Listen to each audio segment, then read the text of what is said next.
tayo sa ngayon, sa ating pamumuhay, yan po ay bunga ng ating mga pagpili nung nakaraang mga panahon. At ito po ay isang pagpili na kung saan tayo po mismo nagpasya. Marahil ang iba sa atin ay kumonsulta sa salita ng Diyos. Ang iba ay pinangunahan ng damdamin. Ang iba ay pinangunahan ng popular na pananaw na nagaling sa sanlibutan.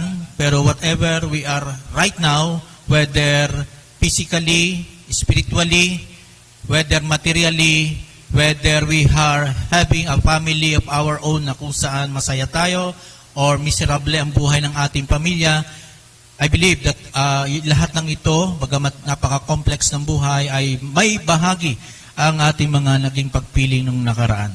Naalala ko noon, sabik na sabik akong magkaroon ng sasakyan, kahit luma, segunda mano, hindi ako kumonsulta. Sa halip, ako'y nagpasya na bumili ng isang 1993 Mitsubishi Lancer 1.6 ang makina at luma na at kalawangin.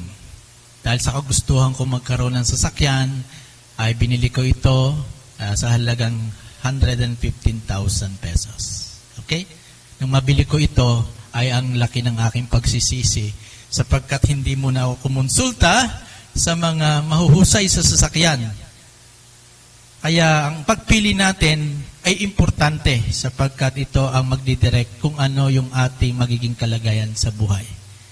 Whether we can choose to love the Lord Jesus Christ this year more and more, whether we can choose na ang salita ng Diyos ang pag-ibayuhin natin sa taong ito, ating bulay-bulayin, basahin, pagnilayan, or whether we can choose to ignore all of this. But I believe, mga minamahal ko sa Panginoon, na ang pinakamagandang piliin natin ay ang kalooban ng Diyos this year. Kung nang nakaraang taon pinabayaan natin ang salita ng Diyos, pinabayaan natin ang pagsamba, kung nung nakaraang taon ay dumarating tayo alas 10:30 na, papunta tayo sa kapilya, baka maganda piliin natin ngayon na maging on time. Ito pong lahat ng ito ay po pwede nating gawin dahil sa ganang biyaya at kalakasang ibibigay sa atin ng Diyos para atin po maisagawa ito. Ano po? Kaya kung gusto nating maging aktibo ang ating buhay spiritual to the point na tayo ay ginakasangkapan ng Diyos sa kanyang mga gawain, to the point na ang Diyos ay nabibless, ang kanyang pangalan ay nag-glorify sa ating mga buhay, we can choose to obey God, we can choose to be more like the Lord Jesus Christ. And it is through His grace and mercy upon us. So tayo po ay nagpasimula ng pagtalakay sa Psalm 19. Ito isa sa pinakamagandang salmo, no? At ito pong awit na to ay talagang napakaganda to the point that sabi ko maganda siguro i-memorize ko yung aking gagamiting talata. So we are done with Psalm 19 verse 1 to 6 already. That the heavens declare the glory of God, no? Yung kapahayagan, the general revelation of God is for all people at all times and places. Noon, ngayon, at darating na hinaharap, kung hindi pa darating ang Panginoong Jesucristo, ang kalawakan, ang kalangitan, ang araw, ang buwan, ang mga bituin ay nagpapahayag na mayroong manlilikha. At tapos na po tayo sa ating pagtalakay dyan. Ano ho? Ngayon ay nasa verse 7 to 11 ba tayo? Gusto ko sanang tapusin itong Psalm 19 para panibagong tema tayo sa darating na February. Sino sa inyong gustong tema ay love? Mga kabataan. Ako gustong-gusto yung love. Anyway, tatapusin ko muna ito. So, hindi ko matatapos yung verse 12 to 14. Sa halip, we will focus mainly dito sa verse 7 to 11. Ano ho? So kung kayo may mga Bibles, ay paumanhin kasi ito ay gusto ko nga i-recite in English. Psalm 19 verse 7. The law of the Lord is perfect, restoring the soul. The testimony of the Lord is sure, making wise the simple. The precepts of the Lord are right, rejoicing the heart. The commandment of the Lord is pure, enlightening the eyes. The fear of the Lord is clean, enduring forever. The judgments of the Lord are true. They are righteous altogether. They are more desirable than gold, yes, than much fine gold. Sweeter also than honey, and the drippings of the honeycomb. Moreover, by them thy servant is warned, and in keeping them there is great reward. Let's pray. Panginoon, marami pong salamat sa katapatan nyo sa amin. Na ngayon, Panginoon, last Sunday ng buwan ng Enero. From January, first Sunday, nandito pa rin kami, and we are blessed na patuloy na talakayin ang inyong mga salita, ang kagandahan ng epekto nito sa aming mga kaluluwa, ang kabutihan ng inyong mga salita na hindi lilipas ni kukupas. At nawa ito yung aming piliin, na we delight in the law of the Lord, and on it we meditate day and night, upang kami ay maging matagumpay, hindi lamang sa buhay sa daigdig na ito, kundi sa aming pananampalataya sa inyo. Kasihan mo nawa ako, Panginoong Jesus, Banal na Espiritu, upang sa pagpapahayag ng inyong mga salita sa umagang ito, hindi lamang na memorize, kundi akin po na ipaliwanag ng may kalinawan sa inyong mga anak, sa bawat isa sa amin, sa ikararangal ng inyong ngalan, sa ikatitibay ng pananampalataya ng bawat isa sa amin, sa papuri ng inyong dakilang pangalan. Amen. So there are 3 points na meron ako sa aking sermon from last Sunday. First is the glory of God in general revelation, ang kaluwalhatian ng Diyos na nahayag sa kanyang mga nilikha. Pangalawa, the law of God and its effect on the soul, ang kautusan ng Diyos at ang epekto o benepisyo pakinabang nito sa ating mga kaluluwa. And I will also focus mainly dito sa law of God bilang special revelation ng Diyos. At yung panghuli sa darating na linggo, the proper response of the soul to God. Ang tamang pagtugon ng tao sa Diyos matapos niyang maunawaan ang pahayag ng Diyos through the general revelation and the special revelation. Dito po sa ating binasa, sa aking nirecite, Psalm 19, verse 7 to 11, narito po ang 6-fold descriptions ni David tungkol sa kautusan ng Diyos. Tungkol sa special revelation na ipinagkaloob ng Diyos sa tao, specifically sa kanyang mga tinubos at naging katipan. Sapagkat hindi lahat ng tao ay nakakaunawa ng special revelation na ito, ng salita ng Diyos, ng Bible. Mas marami ang dumidepende sa ibang mga religious, sacred literature kaysa sa kanilang pagtiwalaan ng salita ng Diyos, ang banal na kasulatan. So ang salita ng Diyos mismo ay galing sa Diyos mismo. Kaya napakabuti ng epekto nito sa atin, sa ating mga buhay. Ano ho? At pwede natin sabihin na mas maganda epekto ng pagbabasa ng Bible kumpara sa pagbabasa ng isang romantic pocketbook. Sino sa inyo mahilig magbasa ng pocketbook? O pagbabasa ng mga dyaryo sa umaga. Mas mabuting basahin ang banal na kasulatan kaysa alinman sa mga libro na sinulat ng tao. Even to the point doon sa mga librong theological books. Yes, they help explain the Bible. I love reading books about theology, about faith, but nothing compares to the Bible. I remember my professor, Dr. Michael O., who was currently the CEO of Lausanne Congress, no? It's a worldwide movement na kung saan ang layunin ay pagkaisahin ng body of Christ all over the world para magtatag ng kaharian ng Diyos mamagitan ng marami pang mga churches. At magkaroon ng kaisahan ng bawat evangelical churches all over the world para isagawa ang Great Commission ng ating Panginoon.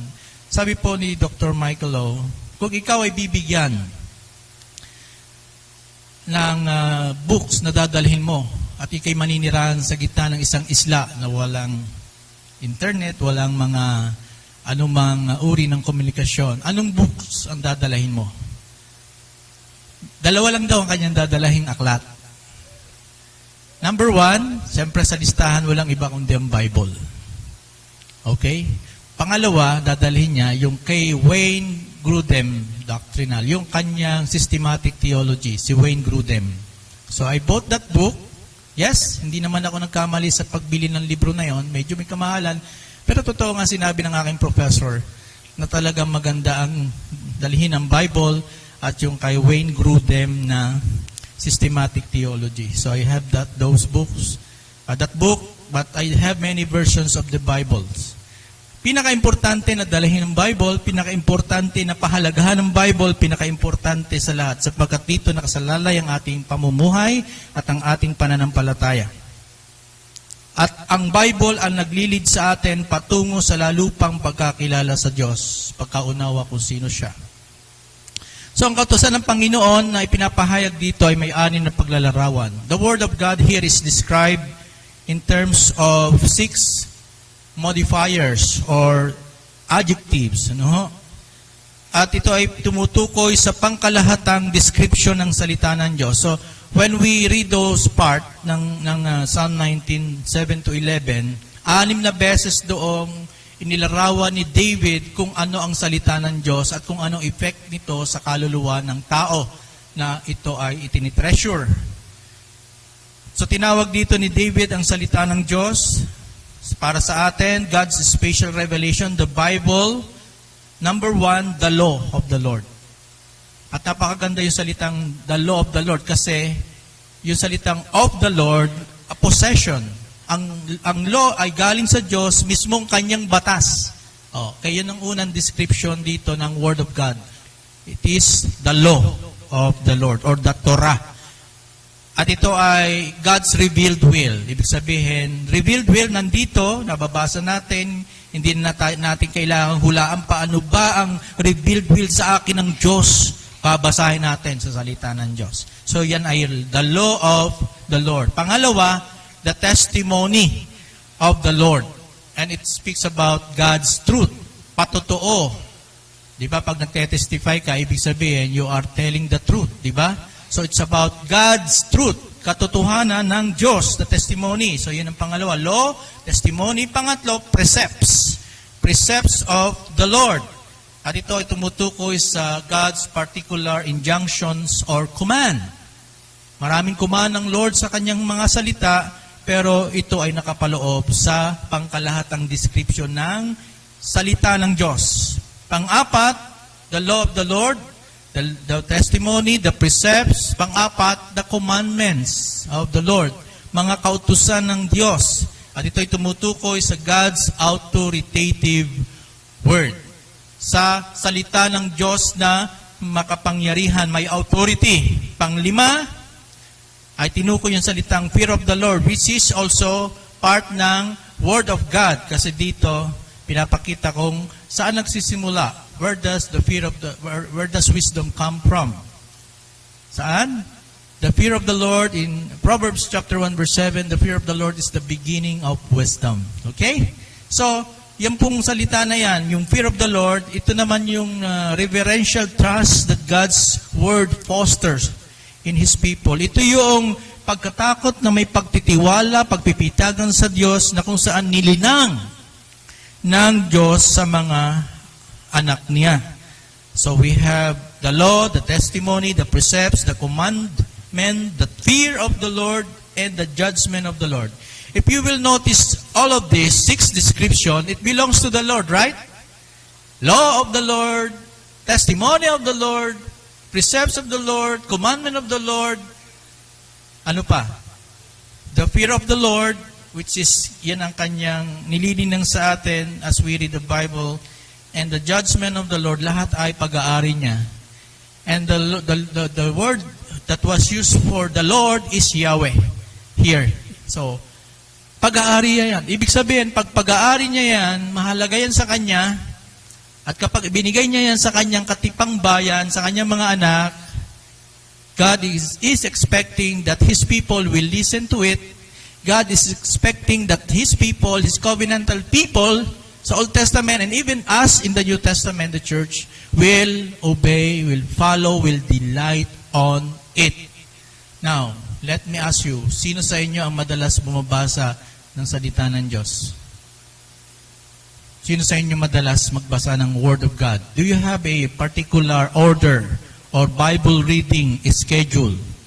Or mga apps na pwede niyong pakinggan as you drive your car along the way? Or you don't care anymore about what the Word of God has to tell you on that particular day? How many of you open your day with a short devotion? How many of you delight in the Word of God? And that is a particular personal question that I would like to ask. Although alam ko, marami sa inyo busy. Magtatrabaho, papasok sa school ang mga kabataan. Pero it's very good for us because meron tayong kopya sa cellphone ng Bible at meron tayong printed Bible, pero ang totoo, we don't delight on it. Mas marami ang mga distractions upang hindi natin mabasa ang salita ng Diyos sa araw-araw. Marami, kung ikaw ay isang magulang, abala ka sa paghahanap buhay, abala ka sa gawaing bahay, at magpapagod ka maghapon, hindi mo nabasa ang Bible. Kung ikaw ay isang estudyante, abala ka sa pag-aaral. Lahat po ito ay given. You cannot escape that. Lahat tayo ay busy. Pero kung alam natin na ito'y sa Diyos, mula sa Diyos, at ang pakinabang nito sa ating kaluluwa ay lahat ay positibo, at ito'y sobrang halaga, atin itong bibigyan ng panahon. Pahahalagahan natin. Sapagkat kung hindi ito mahalaga, babaliwalain natin. But we know how valuable the Word of God is to us. Only to us. I don't mind those people who do not believe in the Bible. They will not delight in the law of the Lord. I don't mind those people who love celebrities and sports. They don't like to read the Bible. But I'm very much concerned about you, people of God. But unless you make a choice today and start reading the Bible that leads you to Jesus Christ, I cannot say that your life will be very happy this year. But in contrary, magiging mas masahol or mas miserable if you neglect the very Word of God. Sa mga minamahal ko sa Panginoon, 6 descriptions ito na ginamit ni David just to describe the law of the Lord, the Torah, the scriptures, the special revelation for His people because of the benefits. How it will benefit the soul. Malaki po ang pakinabang ng salita ng Diyos sa atin. Kaya wag natin itong pababayaan. Wag nating pabayaan ang ating mga Bible nasa bookshelf lang. It's not owning a good study Bible like ESV study Bible. I have lots of study Bible. I have on my laptop, I have in the library good Bibles. It's not owning the Bible, but how you read the Bible regularly, how you value the Bible, that is what matters the most. You can have a very good study Bible, but what's the point of it if you're not reading it, if you're not studying it, if you're not meditating on it? What will be the effect to your soul? Nothing. At baka ang effect sa iyong soul, mas maraming mga outside interference ang magiging effect nito kaysa sa Bible sa iyong kaluluwa. Ang ating kasalukuyan daigdig, ang daming mga voices. Every day we heard different kinds of voices. Kung sino sa inyong mahal, madalas manood ng television, napakaraming voices at opinions and suggestions and advices na inyong maririnig. Pero compared to the Word of God, they're nothing. They're nothing. They are just good for this life, but they don't know about eternal life. And so, I encourage you all the more, give value, pahalagahan ang salita ng Diyos. If you could not read because your eyes are already malabo na, you can download an application on your cell phone. Hindi yung puro video game na lang, laman yan, mga TikTok at mga YouTube o ano-ano. Download a good app na kung saan pwede ninyong pakinggan as you drive your car, pakinggan ninyo ang salita ng Diyos. And if you have time, then meditate on it, memorize it. Sabi ko nga kay Sister Mayan, parang gusto kong i-internalize to message na to. That's why I memorize Psalm 19 verse 7 to 11. Within just 2 hours, I did that. I stayed here, I walk around while reciting Psalm 19, 7 to 11, the law of the Lord, the testimony of the Lord, the precepts of the Lord, the commandment of the Lord, the fear of the Lord, the judgment of the Lord. I recited that because I know I have to be honest with God that I need that. Not just for preaching this morning, but also to make that part of my being. To make that part of my being, for me to delight on it, for me to see the goodness of the Lord through giving us His special revelation. It's not just for the purpose of memorizing, but for me to see the importance of it. For me to see how I'm blessed to have the Bible, right? And internalize that. Because the Bible is not just for information. Many Christians thought that the Bible is just for information. But the purpose of the Bible, as we read, as meditate, is for our transformation. But many Christians just would like to be informed, and that's it. But the Bible is given to us for our transformation. Pagbabago. To be like more the Lord Jesus Christ. So that's why I want to encourage you mga kapatid to put time.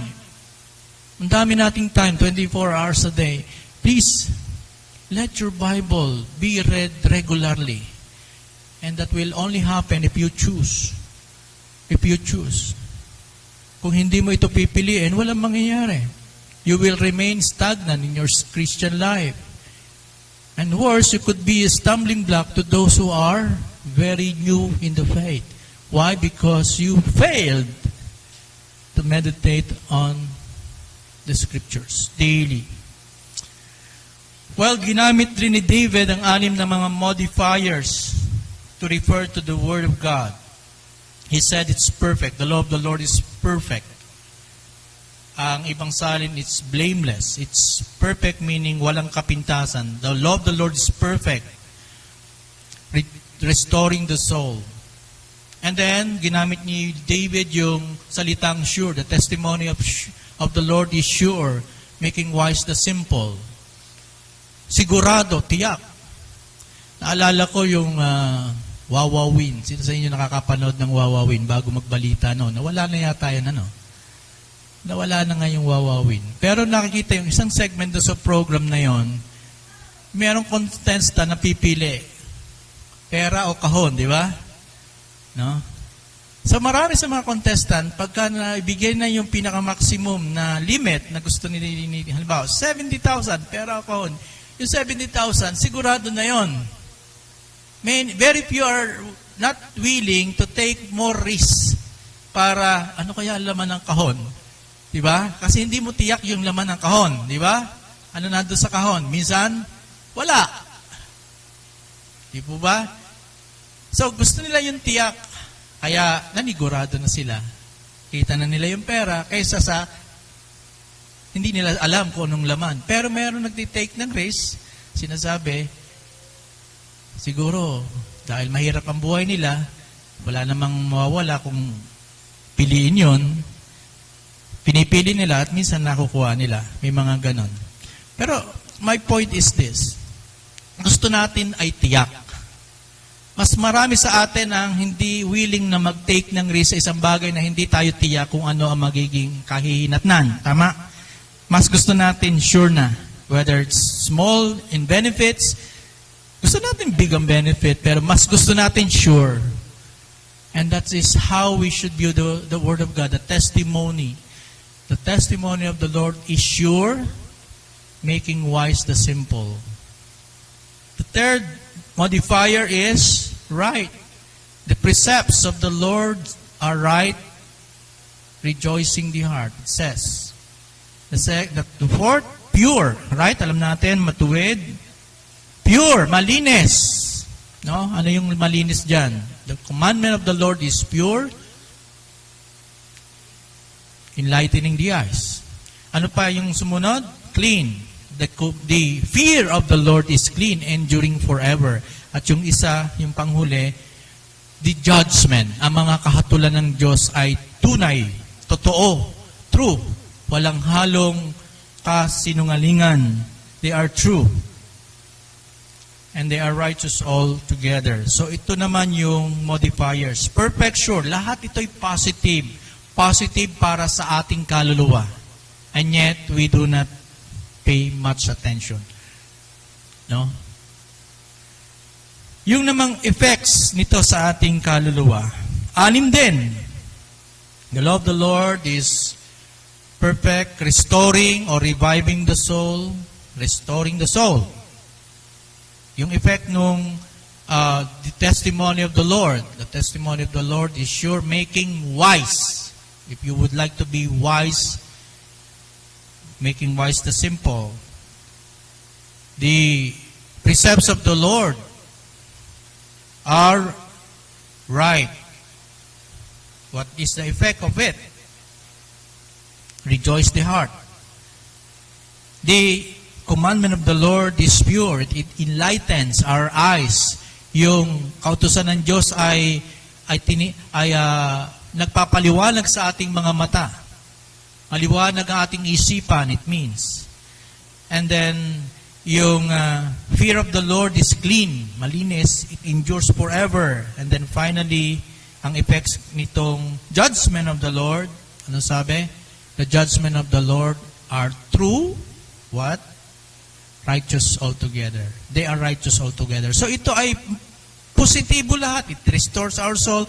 It makes us wise. It rejoices our hearts. It enlightens our eyes to choose which is the best. And it endures forever. It is eternal.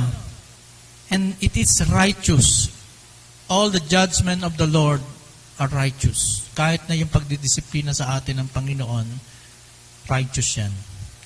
Now, Dr. John Piper gives this three summaries of the 6 effects of the Word of God to our souls. So yung restoring, making wise, rejoicing the heart, enlightening the eyes, enduring forever, righteous altogether, kinategorize na lang ni Dr. John Piper into 3 benefits it has for our souls. Number 1, life. It has life. The Word of God is life. Second, it gives us wisdom. It makes us wise. And then third, it is joy. Nagkakaroon tayo ng happiness, ng joy as a result of our pagtake sa salita ng Diyos. No? So let us isa-isahin natin ito. Life. Life. Doon sa una, sa verse 7, the law of the Lord is perfect, restoring the soul. No? Restoring, pinapananag-uli ang kaluluwa. So it means, nagbibigay ito ng buhay. Ang salita ng Diyos ay buhay. At yung salita ding enduring forever. So, ang buhay na nagpapatuloy. So it could be reflected on having eternal life for us. So, sabi doon sa Matthew 4 verse 4, ito ay binanggit ng Panginoon as he battles with the temptation of Satan in Matthew 4. Sabi ng Panginoon, man does not live by bread alone, but by every word that comes from the mouth of God. So meaning, ang buhay ng tao hindi lamang sa physical na tinapay, kundi sa salita ng Diyos, which is the spiritual food of the soul. So if you fail to feed your soul with the food that it needs, di ba? Ano yung food ng soul? The Word of God. Hindi lamang ikaw malnourished. Di ba nagmamalnourished? Hindi ka nagpa-function na maigi. Pag malnourished, physically, ano nangyayari? Sakitin. Di Di po ba? Hindi makapag-function ng normal. Maraming gustong gawin, hindi makagawa. Dahil kulang sa pagkain o hindi nakakakain ng tama. Ganun din kapag pinabayaan ang salita ng Diyos, what will happen? Yung malnourished na yan ay hahantong hindi lamang sa kahinaan ng pagkaunawa sa salita ng Diyos, kundi failure to obey. And that will lead to sin, sinning more sin, sin and sin, sin after sin after sin after sin. Kasalanan, kasalanan, kasalanan. Yun ang magiging bunga niyan. Second, through the Word of God, regeneration takes place. I quoted 1 Peter 1:23. Tayo ay pinanganak hindi sa binhing nasisira, kundi sa binhing hindi nasisira. Ang salita ng Diyos. So when we read the Bible, ito yung means ng Panginoon para tayo ay makaunawa ng truth. Ma-enlighten yung eyes natin. Magkaroon tayo ng kaunawaan ng kalagayan ng ating kaluluwa. At dalhin tayo sa pananampalataya. Sapagkat ang saving faith, meron 3 elements yan. Meron tinatawag na notisya, assensus, at fiducia. Paano ka mananampalataya kung wala kang naunawaan na rinig? The content of the faith, notisya. Sa karamihan ng mga tao, yes, naunawaan nila, mayroong Bible, mayroong nagtuturo tungkol sa pananampalataya na kapag liligtas, but it's not enough. Hindi yan sufficiente. You need to have this assensus in your heart. Pag sinabing assensus, Latin word, na kung saan you agree. You agree with the content of the Bible. You agree that everything here that is written by people superintended by God ay tunay, mapangahawakan, totoo. So you have the content. Alam mo yung salita ng Diyos, pero hindi ka pa rin ligtas niyan. Unless you go to the second point, etong pangalawa, assensus, meaning you have to agree. Hindi mo kukontrahin, sasang-ayunan mo, but it's not enough. Hindi pa rin yan magdudulot sa iyo ng salvation. Saving faith must involve the 3 elements. Ano yung pangatlong element? Number 1, di ba? Notisya, the content. Number 2, assensus. You agree that the content of the Bible is true. And you need those content. But yung pinaka-importante dito ay yung fiducia, which is Latin word about faith. What is faith? Ano ba yung pananampalataya? It is trust. Not just you know the content, not just you agree with the content, but you trust. You trust that yung nilalaman ay mapanghahawakan, and because why? Because it gives life. Because it gives life. A dead person will not understand the Bible. A dead person spiritually will not understand the Bible either. Right? Kung patay ka, both physically and spiritually, you will not understand the Bible. So, regeneration takes place when you have this noticia, assensus, and fiducia, and that is being used by the Holy Spirit to quicken your soul. Para buhayin yung patay mong kaluluwa. Kung pababayaan mo hindi makinig ng Bible, pababayaan mo, baliwala sa yung Bible, paano dadating sa yung regeneration ng born-again experience? It won't happen to you. You will be dead spiritually. At kung hindi mo ito maunawaan, hindi lamang dead spiritually today in this world, but dead spiritually throughout eternity. And that's worse. Life. Again, the Word of God also restores my soul. For me, personally, whenever, the first time the Word of God spoke to me, that was in, I still remember, February of the year 1992. No. It was my conversion, February 1992. But prior to that, before that, ako ay naka-experience ng pagbabasa ng Bible. Nagbabasa ako ng Bible. Hindi pa ako born-again Christian at that time. Marami akong problema. Pinatay ang tatay ko. Ang hirap ng buhay namin. Kumakain lang kami sa bahay na minsan asin lang ang pangulam. And then suddenly, meron akong Bible na galing sa aking lolo. Yung matandang Bible na gusot-gusot. Nabasa ko yung part na yan. Napasa ko. I'm not after the context. I don't know about the context what is being discussed doon sa Matthew 11 verse 28, no?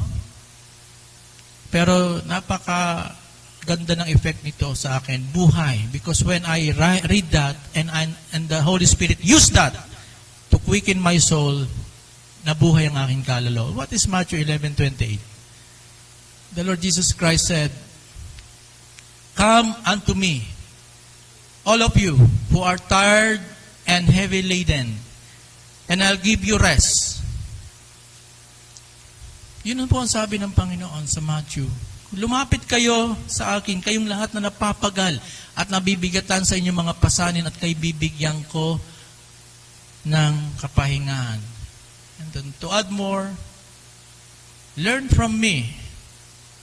Mag-aral kayo sa akin sapagkat ako'y maamo at maganda ang kalooban at makakasumpong kayo ng kapahingahan sa inyong kaluluwa.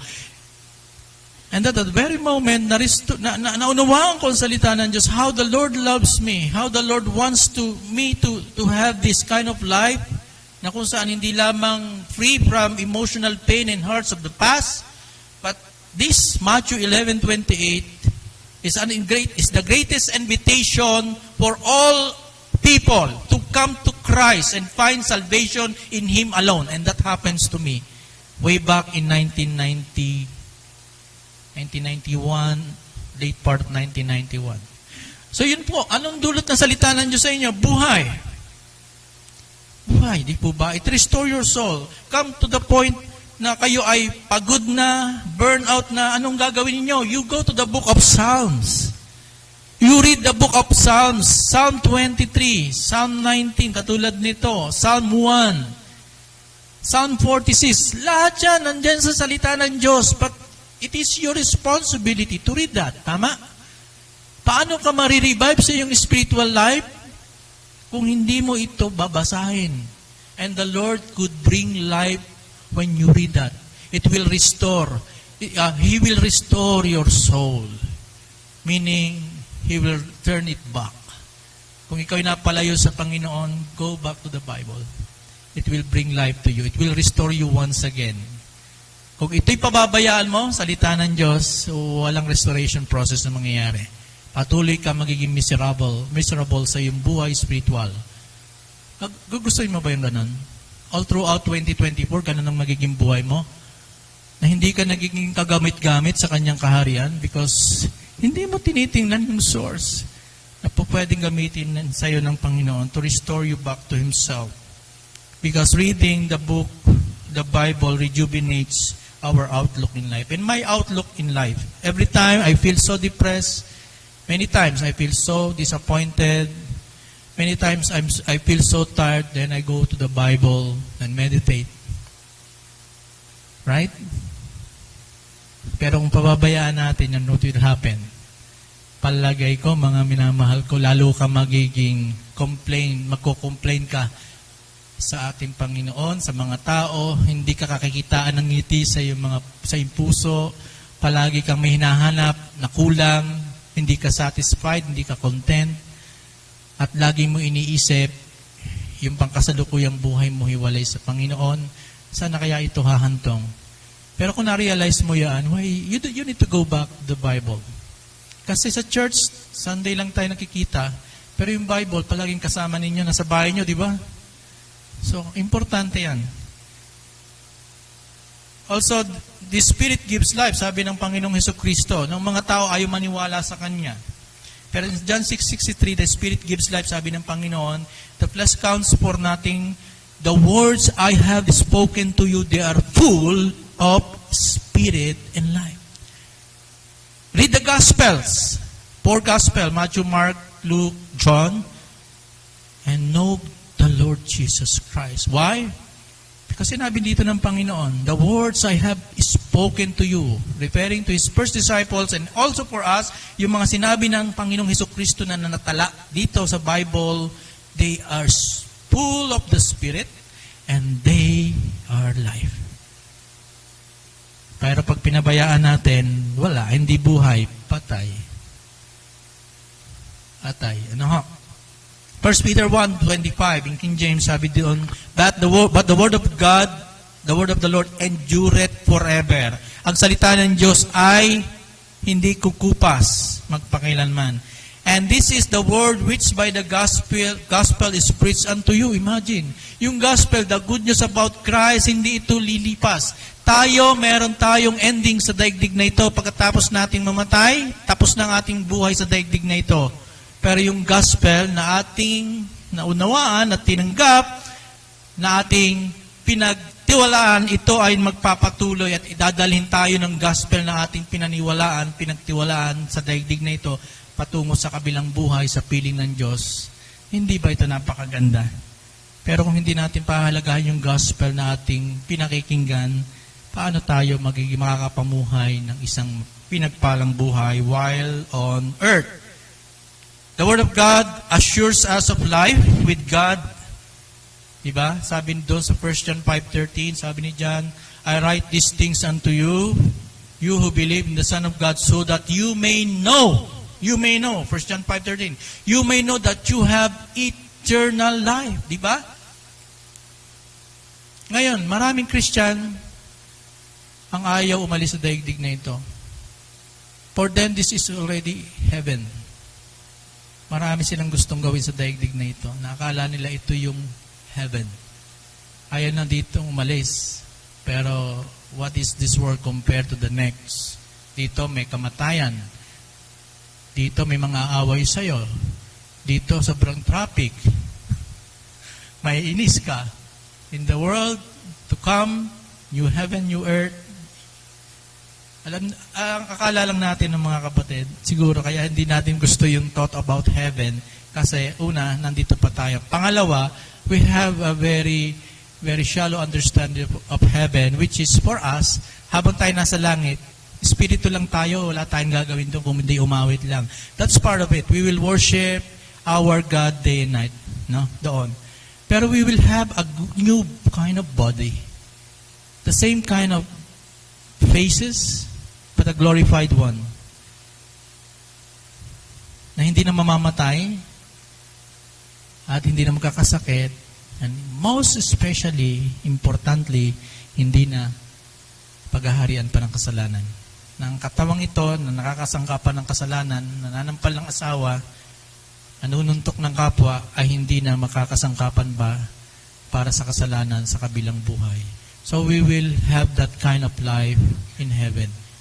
Eternal life ang dulot sa atin ng Word of God. Pero most of us don't think that way. Most of us will rather spend our life here on earth, our resources, our strength on this earth for our own. Seldom na lang ang church, konti na lang sa church. Ako, mahalaga to kailangan ko Pero you know, at the end of the day, paglisa natin sa daigdig na ito, kaharap tayo individually sa ating Panginoon. Magbibigay sulit tayo. And how we live out our lives here on earth will matters on that day. On that day.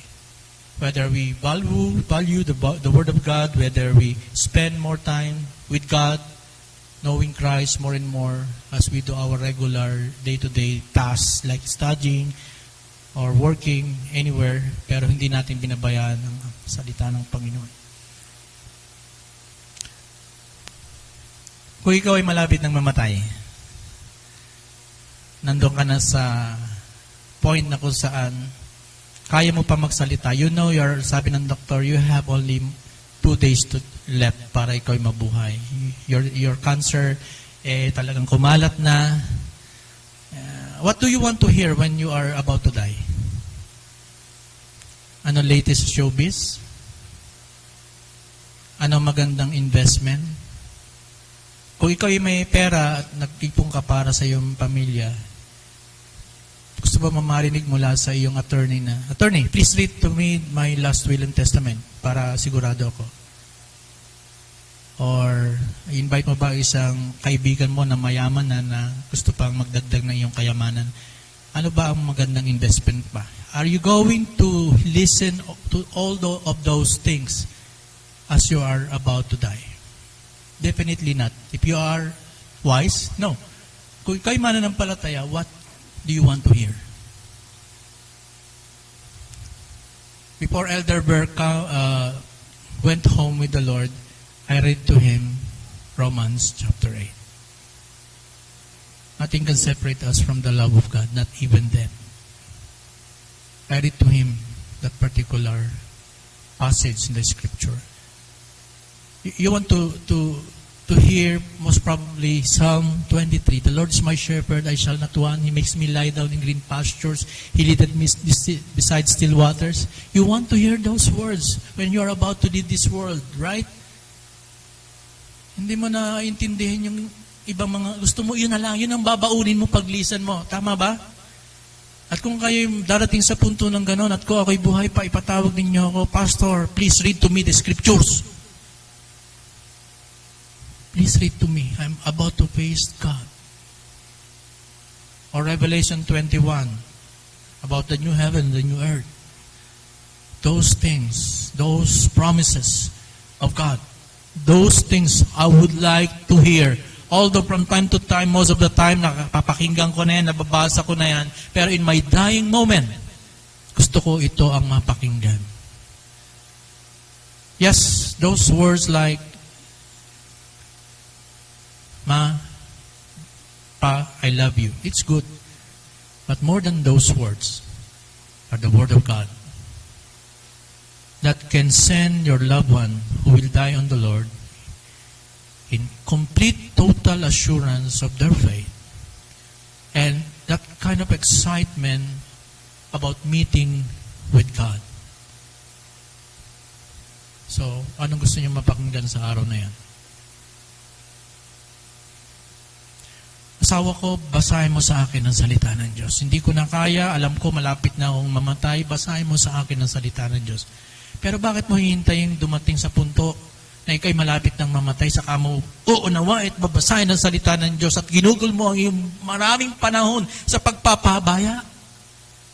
Bakit sa panahon lang na ikaw'y malapit ng mamatay, saka mo bibigyan ng punto at importansya ang salita ng Diyos? Ngayong ikaw'y buhay pa, malakas pa. Bago ka datna ng kamatayan, salita ng Diyos. Because all the benefits it has for your soul are all positive.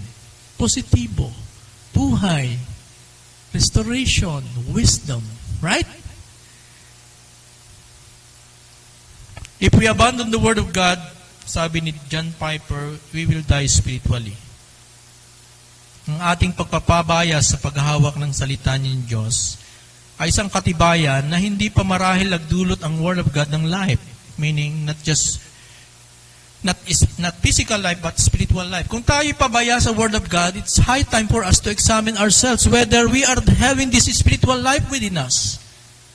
Kung walang spiritual life, we don't desire the Bible. We neglect the Bible. If we have no spiritual life within us, if our souls are not yet quickened by the Holy Spirit, we will not desire the Bible. I'll tell you the truth. So it's good for us to examine our own walk, relationship with God. Am I a child of God? Bakit ganun? Wala akong desire sa salita ng Diyos. Bakit hindi ko kinasasabihan ng salita ng Diyos? Baka patay pang espiritu ko. At pag patay pang espiritu ko, alam natin ang kalagayan natin. The wrath of God is upon us. Romans chapter 1 verse 18 onwards. That's why it's important for us. Otherwise, before it's too late, saka pa tayo magpapasya, it could be late. Kaya importante, because the Word of God brings to us life. Second, another good benefit of the Word of God is it makes us wise.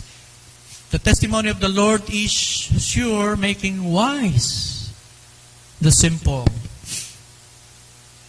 Sabi pa doon sa ating pinag-aaralan, the commandment of the Lord ay ano? Pure. Commandment of the Lord is pure. It enlightens the eyes.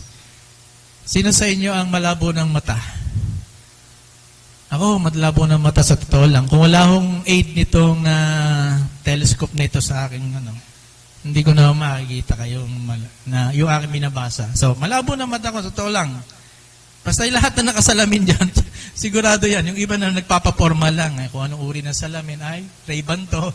Hindi, I don't care. Pero pag nagsasalamin ka, malabo ang mata mo. Am I right? Kasi kung malinaw, 2020 yung vision mo. Now, kung ikaw ay malinaw ang mata, that's good. Na-enjoy mo yung pag-view ng lahat ng mga bagay. Pero pag malabo na yung mata mo, tapos nalimutan mo pa yung salamin mo, will you enjoy looking at things? Di ba? Hindi. Now, speaking of enlightening the eyes, ang mata ang ilaw ng ating buhay. Kung tama ang ating paningin sa buhay, dadalhin tayo sa liwanag.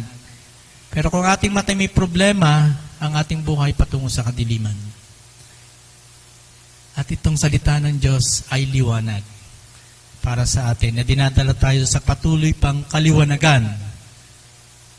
Kaya importante ito sapagkat ang salita ng Diyos sa pagbibigay liwanag sa ating buhay ay tinutulungan ng salita ng Diyos tayo upang makapamuhay na may karunungan. Wise. Now, paano ba maging wise? How can we become wise? Of course, sabi ng Bible, the fear of the Lord is the beginning of wisdom. Pero ito yung aking pananaw sa pagiging wise. Kapag tama ang iyong pagtingin sa anumang bagay o pangyayari at kung paano ka mag-react sa mga ito. Yun ang taong wise. Tama ang iyong paningin sa anumang bagay o sa mga pangyayari at kung paano ka nagre-react. So we need to live our lives not on the realities we have here on earth, but on the realities that we have in heaven. Kaya may sinasabing worldly Christian. Bakit?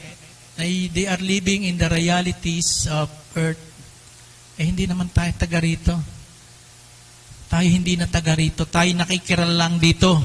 Ang ating tunay na destination ay ang langit. Di ba? Pero most Christians will, marami mga tao na ang kanilang pananaw, filosofiya, pag-ibig, passion, desires ay para lang sa mga bagay sa daigdig na ito. And that's not wisdom actually. That's actually, ang sabi ni James sa chapter 3, no? Hindi yan ang godly wisdom or heavenly wisdom. That wisdom comes from the world, di ba? At sapagkat sabi niya sa James chapter 3, verse 17, but the wisdom that comes from heaven is first of all pure, then peace-loving, considerate, submissive, full of mercy and good fruit, impartial and sincere. At ipinapakita ang karunungan mula sa langit sa pamagitan ng hindi lamang pagbabasa nito, pag-unawa nito, kundi sa paglalapat nito. Yung conduct o yung pamumuhay. Kung talagang may karunungan, nakikita yan sa buhay. Tama po ba? Ang isang taong marunong nakikita sa buhay, tama po ba? I'm not talking about those who have PhD degrees. That's good, you have that. I'm not talking about those who are in the position of the government, highest position. They are wise. I'm not talking about these people. I'm talking about you, people of God. Kung ang gusto mong, kung ikaw ay marunong, makikita ang karunungan yan sa conduct mo sa iyong buhay.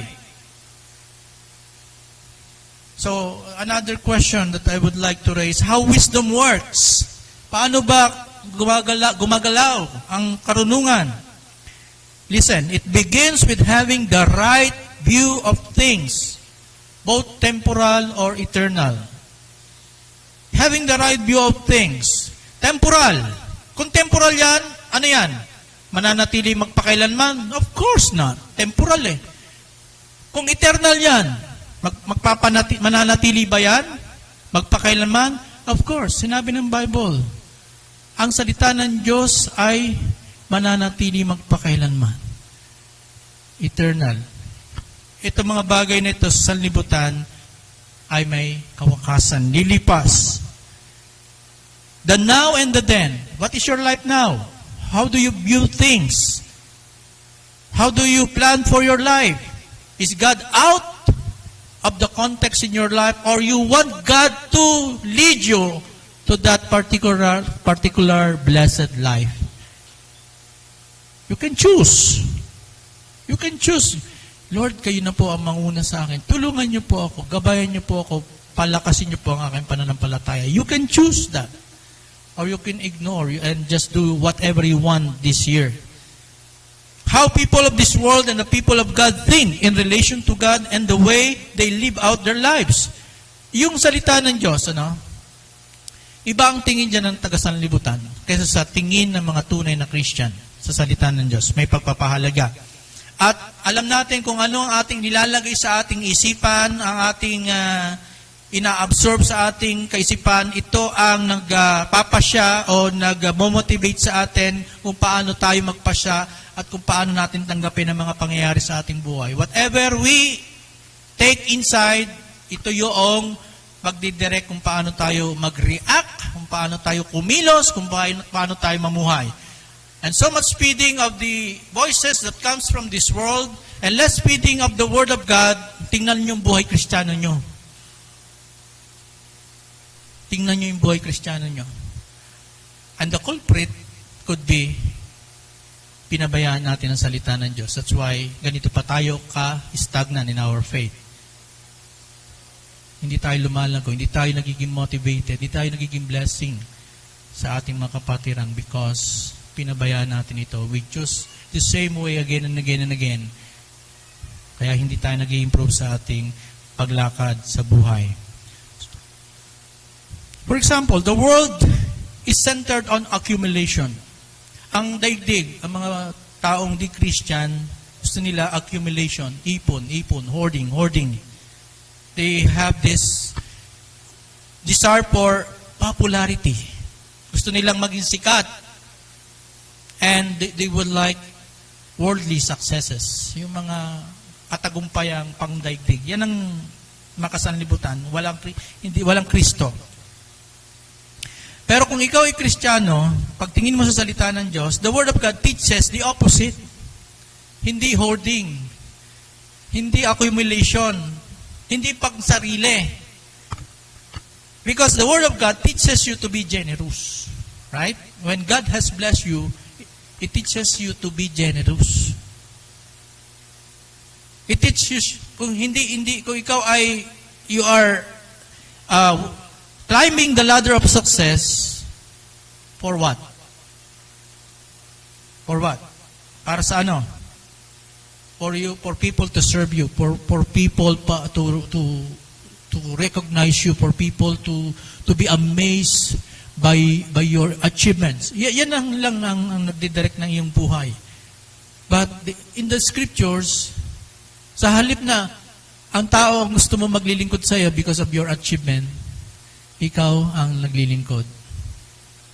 Because you know what the word of the Lord Jesus Christ told to His disciples, I come not to be served, but to serve and give my life as a ransom for many. You know that is scripture. So from the perspective of the world, we are fools because we care less of the things in this world. Yung mga tao sa limutan, hangal kayo. Tama ako, yaman. Ito aking, for the past 40 years, half of my life I spend looking on these particular things. I spend looking for this particular treasure, earthly treasures, earthly one. I'm happy. And you Christians, you sought the kingdom of God first. Look at you now. Where's your car? Where's your house? Where is your treasure? No. For them, hangal tayo. Hindi tayo matalino. Tama ba? Pinagtatawanan tayo. Look at your building. Ang gaganda ng aming building. Ang lalaki. Look at your building. Dilapidated na. Diba? From their perspective, we are fools because we care less on the things that they possess or the things that they love. Because we care more, not of the temporal, but of the eternal. Tama po? Yun ang kaibahan natin sa kanila. And that is godly wisdom. We are wise because, why? Because we know that this world is in darkness. If you love this world, you are in darkness. Ang daigdig na ito ay nasa kadiliman. The world and its desires are passing away, but we who do the will of God will remain forever. So choose. Ito ang temporal things, ito ang darkness, ito ang eternal things, ito ang eternal life. Choose. That the gold is nothing compared to the value of the Word of God. Yun ang sinabi ni David, di ba? Ano sabi niya? They are more desirable than gold, yes, than much fine gold, sweeter also than honey and the drippings of the honeycomb. Oh, look at that.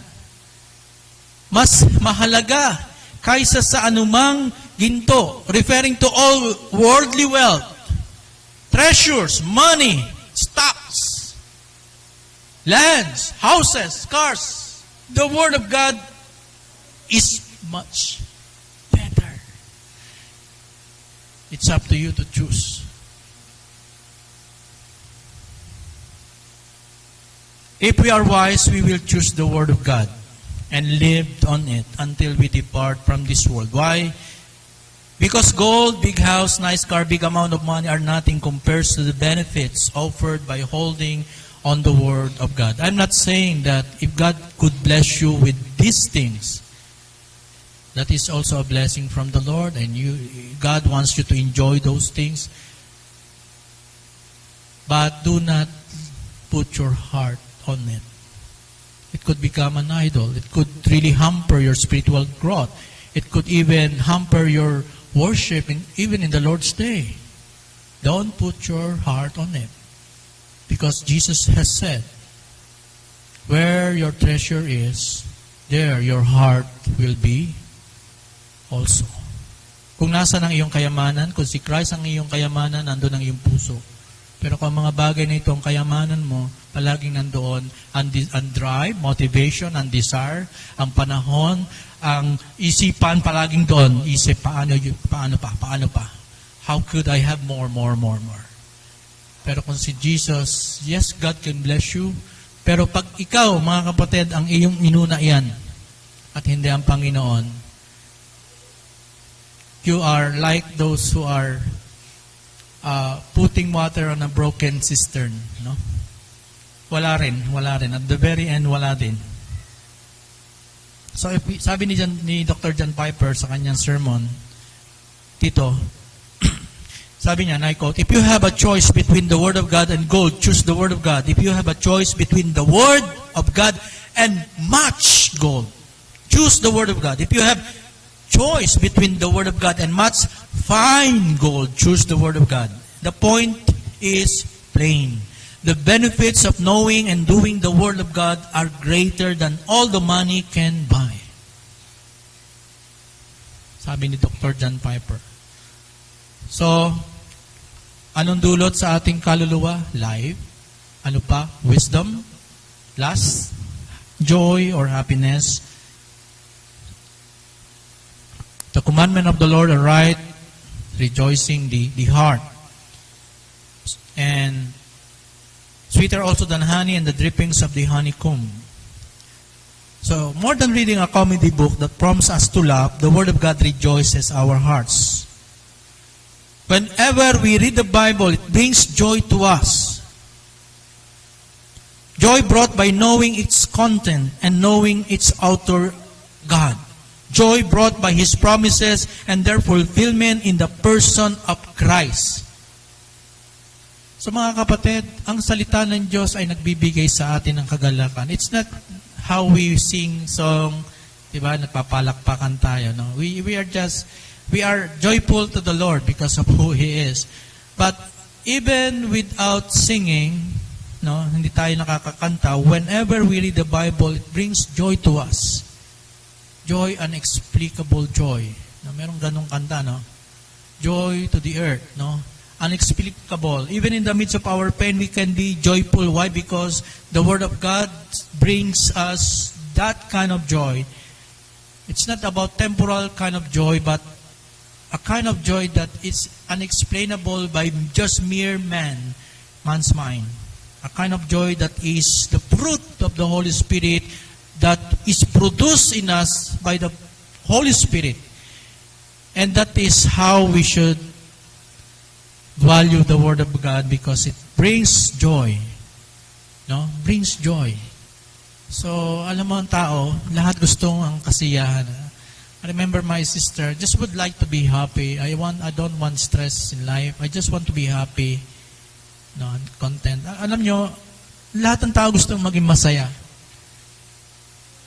Pero mali yung kanilang pinupuntahang lugar para maging masaya. Sa nightclub, yeah, they could be happy temporarily. No?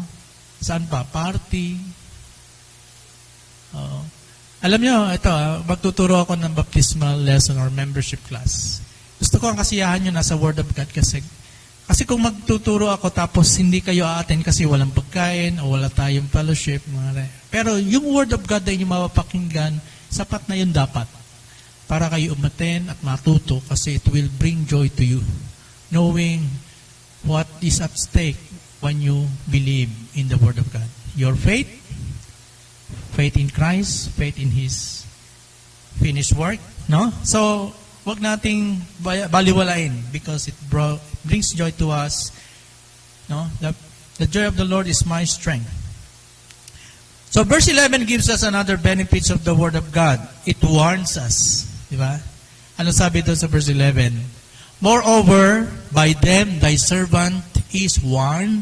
Sa pamagitan nito, ang inyong lingkod ay binabalaan,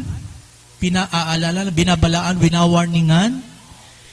In keeping them, sa pagpapanatili nito o sa pagsasagawa nito, in keeping them, there is great reward. So I would like to focus more on these two, reward and also joy. Sabi po ni David Guzik sa kanyang commentary, warning is needed for sins. Bakit ba kailangan ng warning sa ating buhay? Warning is needed for sins we are susceptible to. Ang mga babala ay kailangan para sa kasalanan na palaging tayo ay pwedeng mahulog. Warning is needed for dangers we cannot see. So, kailangan ng babala sa mga panganib na hindi natin nalalaman at nakikita. Warning is needed for dangers we cannot appreciate. Babala para sa panganib na hindi natin na magugustuhan. Warning is needed for dangers far off in the future. Meron danger hindi lamang sa buhay na ito, kundi sa bukas na paparating in the future.